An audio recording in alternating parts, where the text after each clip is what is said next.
I feel so professional. You are professional. I'm a professional. We're professionals. Welcome to Ben Knows Nothing. I am here with the very lovely Emma McPhee. Hi, everybody. Hello. Reconstructing Reality podcast. It is a podcast. Well, why don't you? You definitely could explain it better than I'm going to explain it. So, what was the ideas behind starting a podcast for you and some of the things that you wanted to address? Well, I started it in January, so not that long ago. Yeah. But I listen to podcasts all the time, and I just felt like I always had something that I wanted to say. And so I kind of just was like, maybe I should start my own podcast. And I'm kind of at this point in my life where I feel like I can do whatever I believe I can do. So that's mainly why I started it. But I also just endured a lot of trauma, as you know, and I feel like I could give good advice to people that are my age to get through hardships and thrive and know that they're going to be okay. So that was my main idea about it. To be able to deal with trauma in a real positive way, not have it hold you back in your life or feel that you couldn't take the proper steps forward because of the trauma. Yeah. I mean, there was two paths that I could have taken from my childhood, and I took the positive one. Yeah. And it's hard to do that. And I also just wanted people to more so understand how hard it is and kind of understand me, because I've had a lot of friendships and stuff like that where we kind of just butt heads and stuff, and mental health is a really hard thing to understand when someone's going through it and you don't, you know? So having a podcast that kind of describes it helps. Well, it helps people also realize that maybe they're in that same spot and they didn't even know it. Maybe they were sitting in that spot and going, am I the only one that struggles like this? And then you're like, no, you don't. And that's a huge way to kind of lead people on, to make them feel better about themselves, that not every day is 100%. Yeah. Not every day is this home run. I met you, how old were you? I met you when you were... Probably 16 or 17. 16. And to see some of the things that you had to go through. I remember when I first started training you, that's actually how I know Emma. I used to train her here in Connecticut, and I trained most of your family, so it was obviously an easy, layup for me to work with you. And when you came in, you were so quiet, and there was no confidence. Your language was very negative. It was actually really hard. And obviously, I can't say anything because you're young. You're a young teen at that time. How old are you now? 21. 21 now. So I've known you for that long, and the steps that I've seen you take, the things that I've seen you do and progress with your confidence, with lifting, with feeling better about yourself, with confident in your body, your mind, has been a hell of a journey to watch. From, like I said, being 16 and just this slump-shouldered, really negative. I was depressed. You were straight up depressed. It was really hard to have you here, because I would go, I don't know what to say or do. So my coaching cues for you were always trying to lift you up. And it was like, hey, don't put yourself down. Yeah. And if you needed to talk about something, I tried to talk with you. Yeah, the thing is, you helped me more than you even know. You were one of the first people in my entire life that actually went through trauma as well, and you were able to understand what I was talking about. I would come in and I'd be so stressed out, and I'd be like, I just had 3 nightmares last night. It had no sleep, all this. You're like, I know what you mean. Yeah. I've had that, and I'm like, okay, well, I'm not crazy. I'm not the only one that went through this. I'm not the only one that feels alone in this. And you helped me not only the physical aspect, but the mental aspect as well, because you inspired me. Thank you. I'm trying to take compliments better. Thank you. I think that's a really great thing to say. That makes me feel really good, because I did see that in you when you came to me and we were talking. And I remember, and I want to bring this up. you had this really bad traumatic nightmare, and you had like night terrors, and you couldn't sleep, and so I would still come in. Yeah, and you would still come in to lift, and you're like eyes all, and I'd be like, hey, how's it going? You're like, this is my second coffee. It's really bad. So then she'd come in, and I feel terrible because I do know where that was headed. So I used to have night terrors, and I had insomnia as a kid.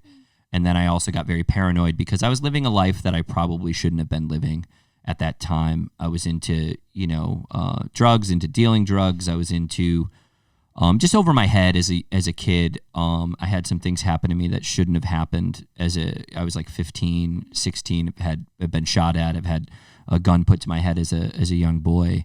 I've had some really traumatic, awful things happen with other people, violence, you name it. And I always deflected with comedy. Yeah. I always was trying to be funny and silly, and because I didn't want anybody to feel the pain that I felt.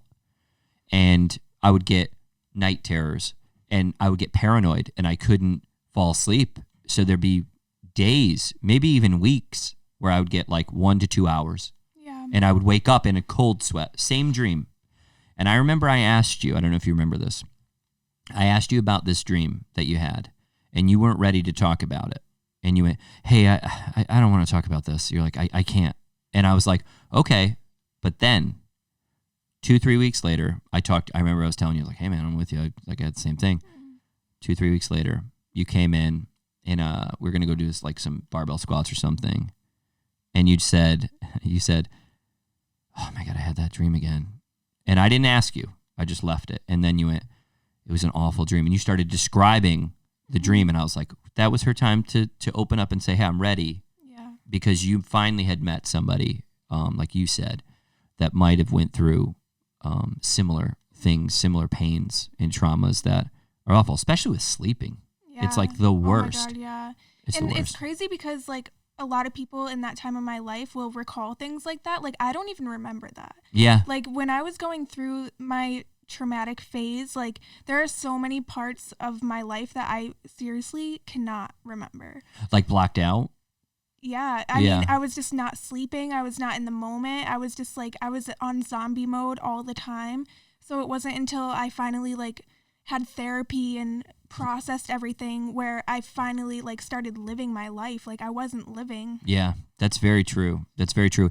Now with therapy, if you don't mind me asking, how long, how often, and how did that go? Like, because that's a weird thing, right? When you tell somebody that they need to go to therapy, they automatically think you're a quack. Like they automatically think you're crazy, and you're like, dude, like me personally, I went to therapy. I went to couples therapy. I remember I was in a relationship. It was a bad relationship.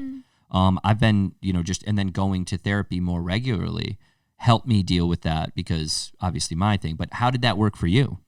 Well, when I was a young girl and my dad took me to therapy and stuff, I was like, no, like absolutely not. I would just cry. I wouldn't want to go. But as I got older, I kind of realized there wasn't a lot of people for me to confide in. So I was like, I definitely like need someone to talk to. I kind of just made that decision myself. And my stepmom actually helped me find a therapist. And when I went there, it was really cute because it was actually in a house and there was a cat and it was like super relaxing. Yeah. So I was like, okay, this is good for me. And when I started talking about the things that happened, like I didn't realize how bad they actually were until my therapist like told me that. So once I kind of realized how intense the things that I went through were, I knew that like the next step I needed to take was to like process this and get through it, and that's the only way that I was able to. So like talking about it. Yeah, when you have PTSD, which is what I have complex PTSD, so it wasn't just one traumatic event, it was multiple, and it's kind of like a tree with like a bunch of branches.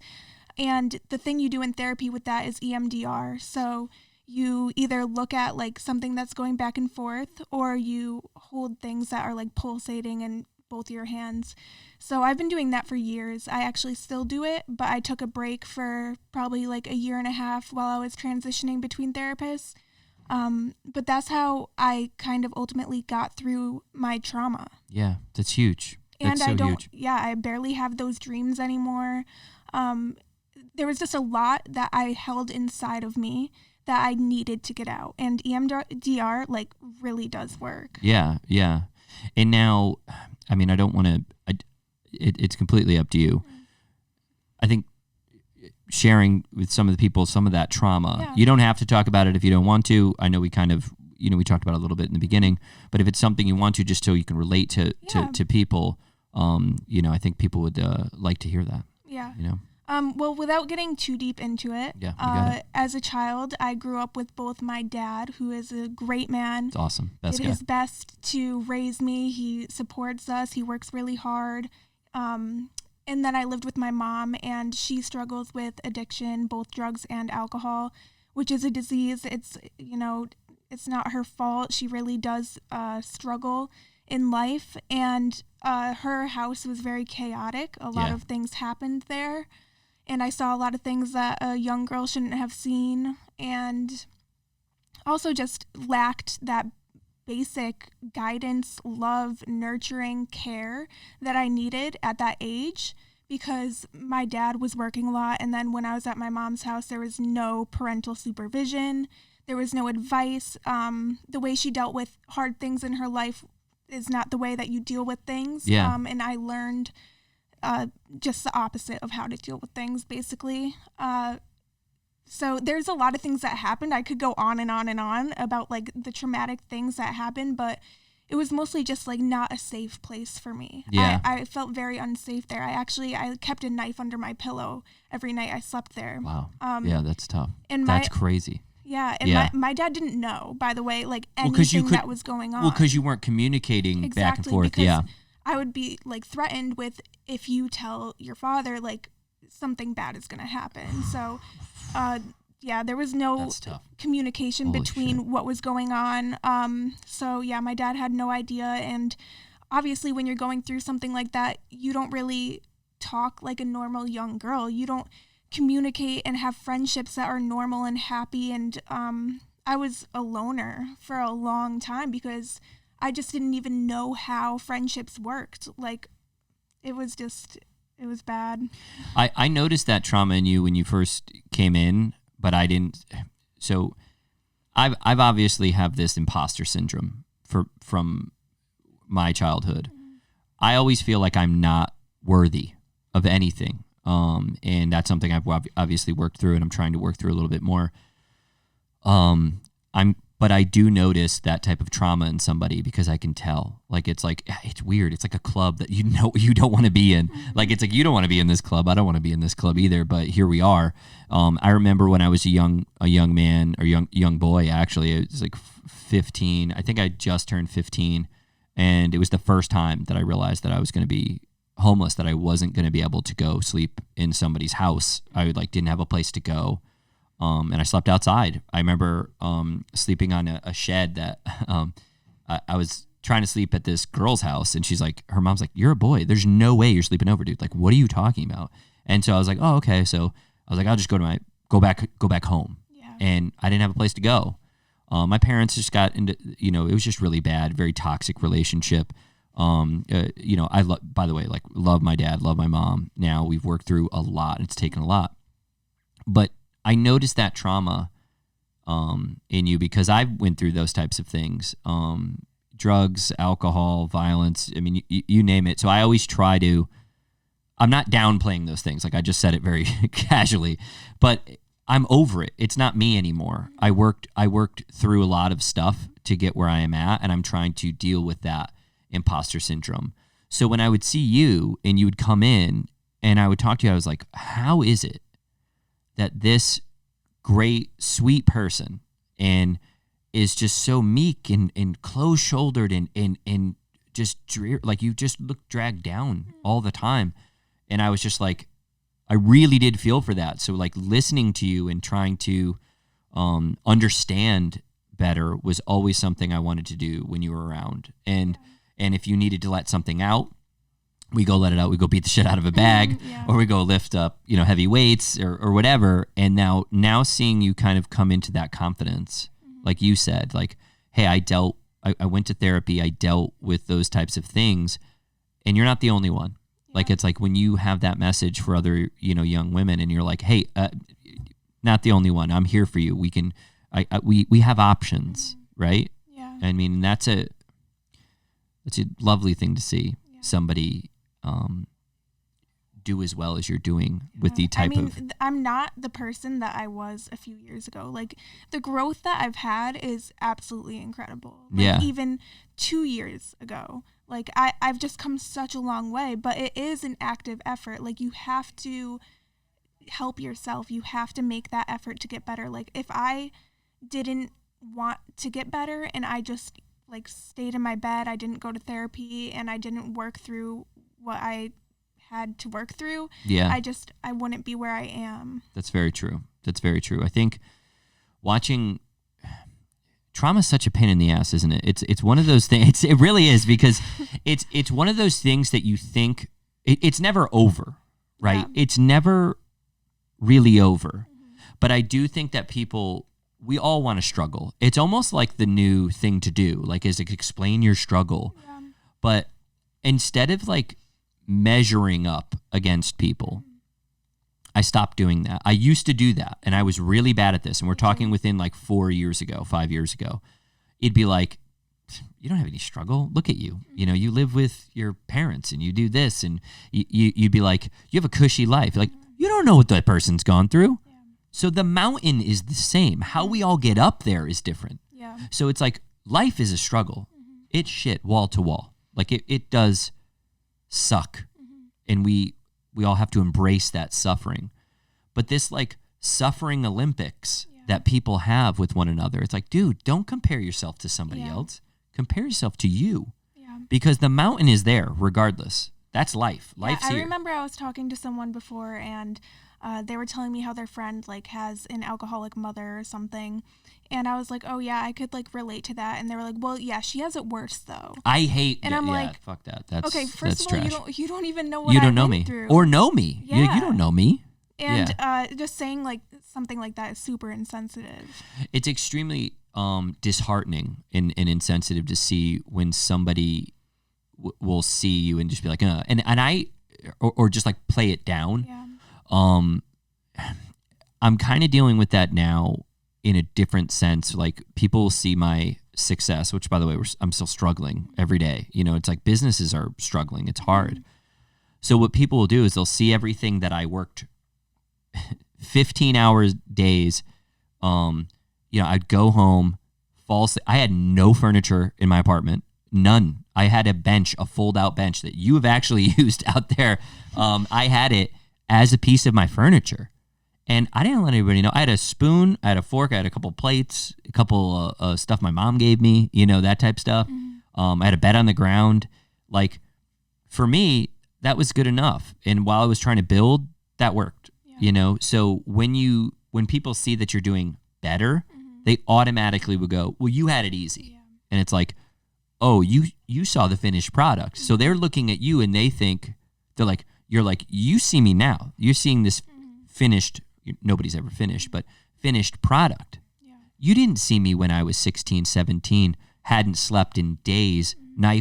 Sleeping with a knife under my bed, scared about my life. Like, you don't see that. I was a young girl. You know what I mean? And they'll easily dismiss it. But the thing is, if I put myself back in my body when I was 16 and I saw myself now, I probably would be that way. Yeah. I'd probably be like, wow, like, look at that girl. Like, she has it all figured out. Like, so my younger self would be envious of who I am now. So there's just like so much work that needs to be done to actually recognize like what it takes to get there. That you said something, I would have said that in reverse.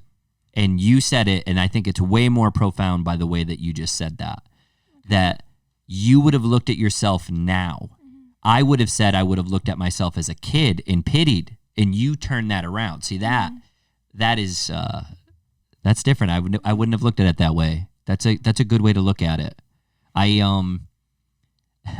used to say like the old me would have just beat the shit out of this guy because he was so just angry all the time. Like, oh my God. Like, he's so fucking angry all the time. You just want to just hit things. And I think that's what me personally, lifting moving, boxing, physical fitness has played a huge part in my depression. Oh my gosh, huge part. For sure. And do you talk about that often on your podcast? Like, do you talk about that? Yeah, I just had a recent episode where I talked about how exercise is just like, if you do 30 minutes a day, no matter what it is, like go for a walk, do stretching, even like just moving your body, it helps so much, so drastically. Like right now I have mono, or at least I've had it for a few weeks now. I haven't been able to work out. Yeah, it kicks your ass. Yeah. I've had mono. So my mental health has definitely been down a little bit just because I haven't been able to move my body. I feel like kind of like a piece of shit, just like sitting in my bed, like doing nothing but eating and watching shows. So it kind of did take me back to those days where I really didn't move my body and I stayed in bed and I didn't do anything for myself. And sometimes you forget how actually like hard that was. Like when I think about anxiety now, like it's a lot less than what it was before, and I try my best not to think about how bad it was because I don't like putting my brain back in that moment. So when I am like struggling again, I recognize, oh my God, like this is what it was like. Yes. And it's so hard. But once I get back healthy, of course, and I start working out again and getting back into the groove of life, I'm going to feel a lot better. But it's just like the difference between like taking care of yourself and not just like does so much to your mental health. Well, you're talking about the mental health, in exercising and moving. At least you can recognize that not moving and all of those things, like we're doing it again, where we're recognizing like, hey, I have this thing that's going on, but this is temporary. This isn't me forever. This is just, hey, I feel like a piece of shit. Feel like a piece of shit because I'm just sitting there watching Netflix, eating Skittles or whatever. And we all do it. I mean, we all do. And I do want to talk. I'm glad that you're here because I do want to talk to you about something too that I've recognized in myself. But when you know, hey, this is temporary, I'm gonna move on from it, and I need to get out and move. And I think that it's the most underutilized medicine. And I'll say medicine, I don't care. It's the most underutilized thing a person can do is just movement. And I don't even mean lifting. I mean walking, going out, getting some sun, yoga, Pilates, walking on, swimming. I don't care. Hiking, it doesn't matter. And I'm glad that we're talking about this. So I noticed that I was doing this thing and it was fucking annoying. It was driving me crazy. So on Friday nights and Saturday afternoons, I did this thing that really pissed me off. And maybe you do it too. I'd work at, I'm obviously I own a personal training facility and, we're trying to do our thing. But Friday nights I would just be like, I have the day off. And I would just like wait for people to text me to go to the bar or to go hang out to have a drink or go to dinner, just do whatever. And I'm fucking 33. I'm 33 years old. Like I'm like waiting, you know what I mean? And I'm like laying on the couch and then just like getting up and I get it. We all have to reboot sometimes because I work a lot. But instead I was like, you know what I'm going to do instead of like just going to like go to the bar, which makes me feel like shit usually the next day and doing this. I'm going to start climbing. I started doing the rock climbing stuff. I saw that It's so much fun. And by the way, I'm terrified. Not terrified of heights, but just I have an adequate fear of heights because falling sucks. Yeah. Like if you fall, that shit sucks, So I started doing that. And what I noticed is I'm not waiting around for a text anymore to go out drinking or to feel like shit or go even I'm doing something that's going to propel me forward, not necessarily hold me back. And I felt that. Like on Fridays, I was almost like depressed towards the end of the day. Like I was like, oh man, like I'm not going out. I didn't find anybody to go hang out with and drink with. Yeah. And I was just, instead I'm like, dude, just go climb a rock wall. You'll feel amazing. Your heart is beating out of your chest. Like get your heart rate up. That is where all of the fun is. It is an amazing, do things that scare you. Maybe not even, doesn't even have to be that extreme, but it works for me. And then I am on such a cloud nine for the rest of the thing. Yeah. And then Saturdays started hiking, like going out, being with nature, just getting out of putting your phone down, not like acknowledging it is huge for depression. Like setting up that your body is tired at the end of the night, because now I'm more active on the weekends than I've ever been ever. And I'm a active guy, so instead of me waiting around just to like drink and it makes me feel like shit. Yeah. And I'm like, I like hanging out with my buddies every once in a while and having a good time, but it doesn't have to be every Friday or every Saturday. I recognize with that myself as well, because I go out, of course, I'm in Tampa, I'm 21 years old. Woo! It's kind of prime time. Yeah. That's what all of my friends do. Yes. But I do realize like the next day I have anxiety. I'm just like depressed. I'm like, I feel disgusting, So like kind of going a different direction and trying not to drink as much, or just like find hobbies that are fun that don't have to involve drinking or partying is also something that I'm only 21. Yeah, but you've lived. I've lived. You've lived. Yeah, you've lived that. Yeah. So it makes sense. So yeah, I mean, finding activities where you don't have to be plastered all the time is huge. And like, don't like you said, it's like, don't get me wrong, I love drinking. Like I let's just be honest here, super love drinking. It's a lot of fun. But what I have noticed is it's always been something I could just kind of leave, like I not do. But it's amazing how many of your friends, like people will be like, why, what's wrong? And you're like, I don't know, just don't feel like drinking. And like, I don't feel, and like, why? Is everything okay? And you're like, dude, I mean, yes. I mean, I just didn't want to drink. Yeah. So you're at a different age, like where I was, is like, I kind of went through that too, where it was like, your friends just start to drop off. They still keep going to the bars. They still keep doing their thing. They still, I don't know, they just don't, they kind of want to, they like that, their routine. Go to work, 9 to 5, go to happy hour on Thursday, go out on Friday, get plastered, a little bit of recovery until Saturday night, get plastered Saturday night, Sunday, dread Monday, and it's like, I had to stay away from people like that because they were so draining. I'm like, you just can't be around them. It's like, you're zapping my energy, my love for life. Mm-hmm. So I think that we talked about that briefly. You were like, dude, I think like I gotta like take it easy, like drink it, because I just feel that. And that's such a good message to people, because I think that, young girls, men, whatever, young ladies don't want to stop drinking at 21, 22, but it's like, hey, dude, if you don't want to, don't do it. You don't need to follow that like social norm. It's like, it's hard to find friends that prioritize their mental health too, especially in college. And that's why I feel like I don't have like a huge friend group, or I don't get close to a lot of people, because I'm very selective about who I spend my time with, especially because I'm a very vulnerable person, a very vulnerable friend. I don't just share everything with someone that wouldn't understand it or would give me negative feedback, or kind of just prioritizes the wrong things. And it's just, when you're on your mental health journey and you're trying to better yourself, you lose friends because not everyone is doing that.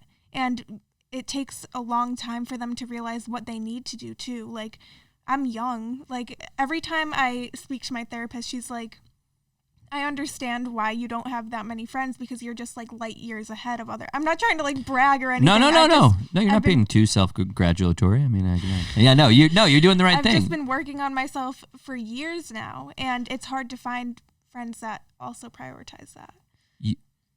This is good, because I called you an old soul a long time ago. I don't know if you remember that. I was like, you're like an old. I'm like, dude, you're like an old soul. But I think what this means is the struggle. It could mean this, like partially multivariable.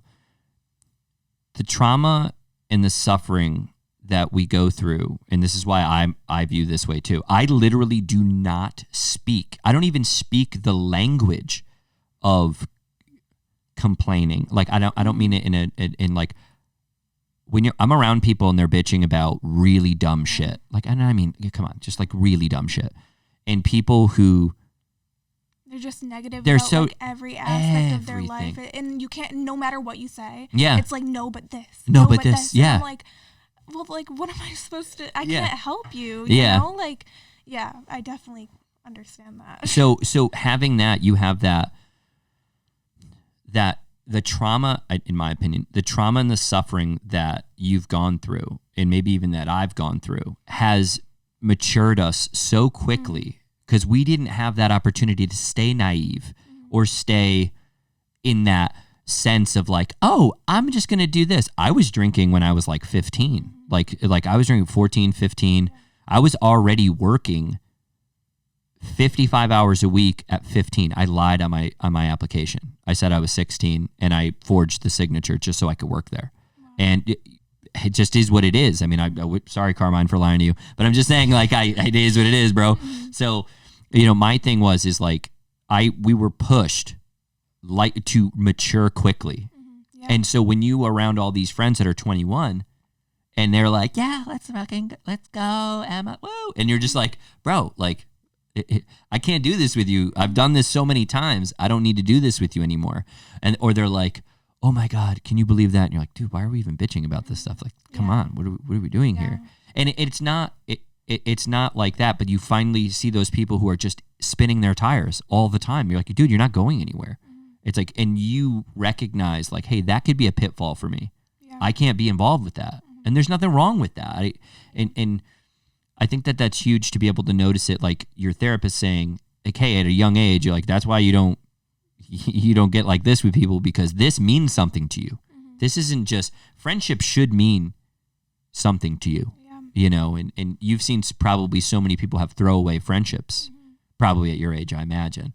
Yeah, I also had to do that. Like when I was finally going through my mental health journey, I had to cut people off because they just weren't prioritizing the things that I wanted to prioritize, or like understanding of what I needed. If I was like, hey, I need to just like stay the night in, I need to take care of myself, I'm gonna like take a bath or something, they'd be like, wow, like yeah.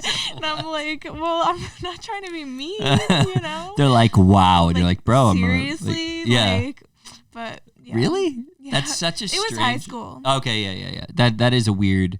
But I mean, I get how that would be weird at that age, because I remember like people were like... Exactly, yeah. They were like, yo, Ben, I remember they were like, you're gonna go to the basketball game? It's like, dude, I'm fucking working. Like, I work, like... And they're like, what? Where do you work? You're like, how do you work? And, I mean, don't get me wrong, though. I party. Oh, dude, I same. do my thing on the weekends and stuff, and I like to. But it's like... priorities is what I'm saying, I guess. You know the value of staying in and collecting your thoughts, writing. What do you now, besides the mental health aspect, or not mental, the physical aspect of taking care of mental health and dealing with trauma? Are you journaling, reading, doing things like that? Yeah. Oh yeah. Okay. I do all of it. Especially when I'm feeling really anxious, I'll journal almost every night. I have something called like a complain journal or something. Okay. So I just write down every single negative thought that I have in my head, because I still obviously have those. We all do. That's never going to go away. Yeah. So then I do like a line in the middle, and then I write like the contradicting belief to it. So if it's like, I feel sick, I am healthy, I am okay, I am safe, I'm growing. So I'll just do affirmations on the other side. It's huge. And then I paint, I draw a little bit, I listen to music. That's really therapeutic for me. Extremely. I take baths. Yeah. I mean, I try my best, to just like take care of myself and my body to feel good and recoup. And also cleaning. Cleaning's super therapeutic. Yeah, like organizing. I just feel like I have my life together when I do that. Play with your cat? Yep. Dude, she's the cutest cat ever. It's so cute. I love having two cats. Like, they're therapeutic. Yeah. They totally get it. Like, a cat, dog. I mean, people are like, well, you don't like dogs. It's like, dude, I fucking love dogs. Right? Yeah. And you're like, yo, I love my cat. You're like, you hate dogs? Like, when the fuck did I say that? Like, when did that happen? Literally. So, like, but in anything, it's like, it doesn't need to be. I love both. But cats, no, man. Like, you'll be sitting there, like, it's just super sad, and they're like bashing their head up against your face. She's just always been there for me. She's so sweet. So cute. She's just such a pretty looking cat. Yeah. Bougie ass cat. So, yeah, I mean, journaling, writing jokes for me were a big one, because I aspired to be a comedian.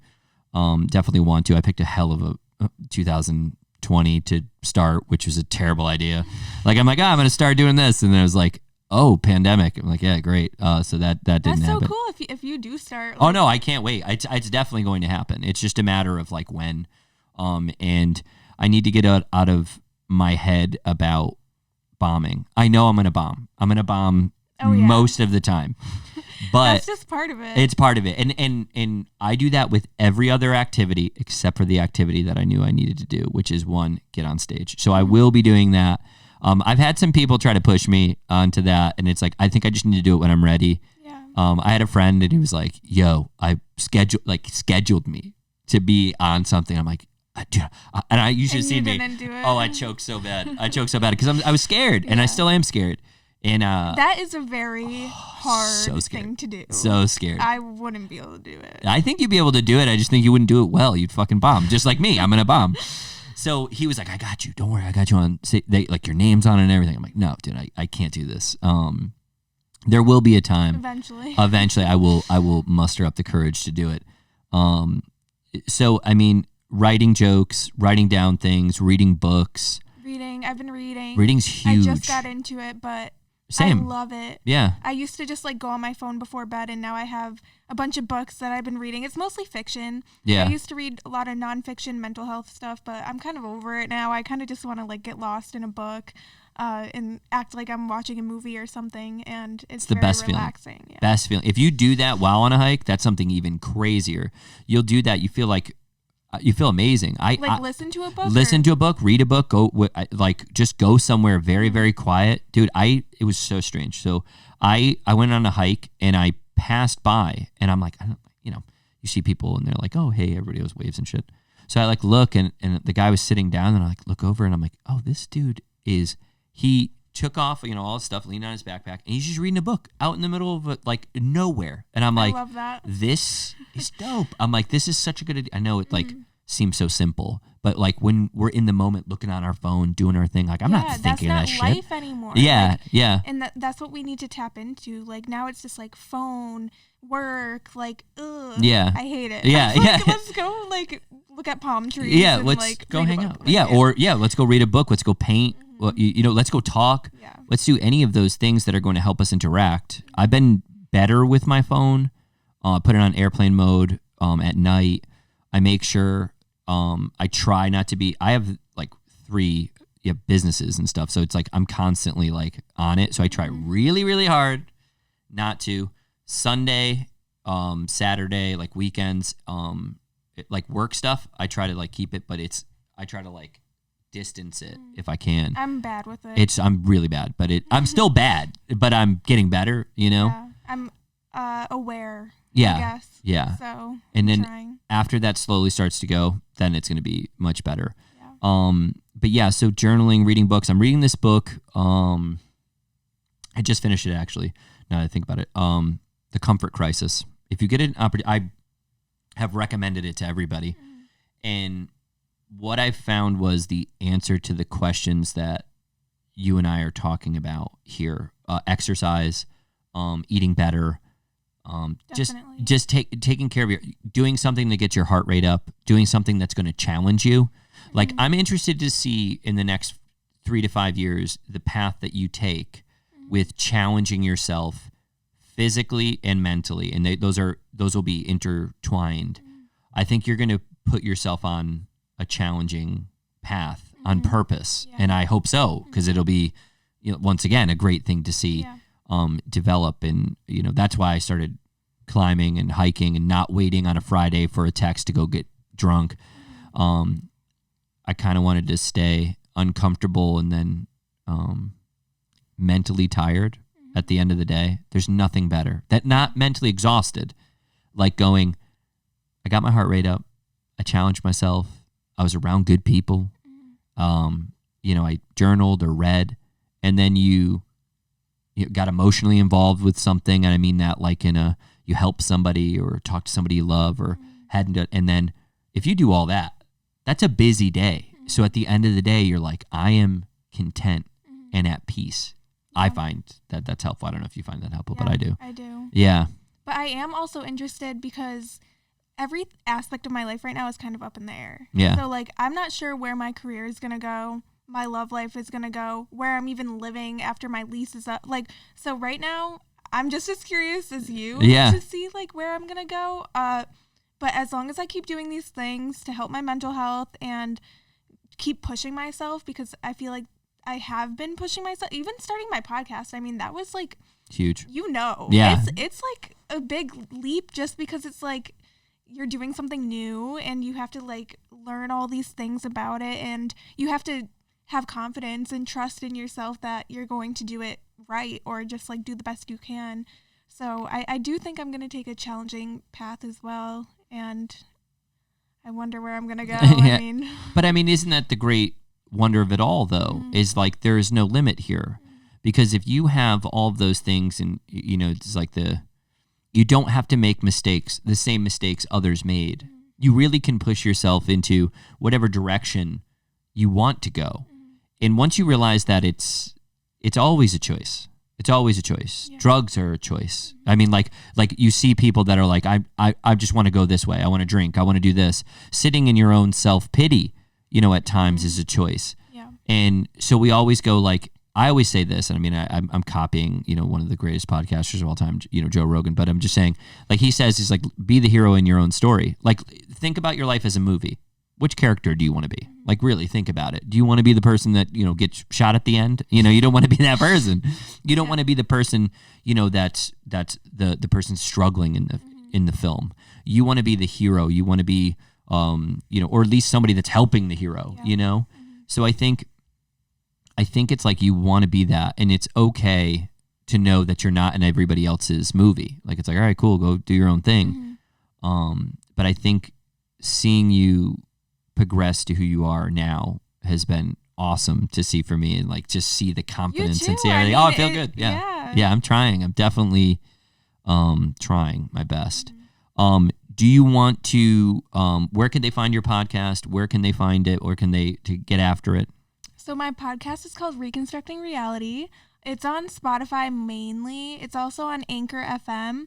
I think it's on other streaming platforms too, but like I don't really know what they're called. Yeah. I don't think it's on Apple Podcast yet. Okay. But Spotify mainly. It's in my bio. I'm sure I'll be tagged in whatever this is. Yes, you will be tagged. You will be tagged. Check out the link. Yeah. Yeah. But yeah.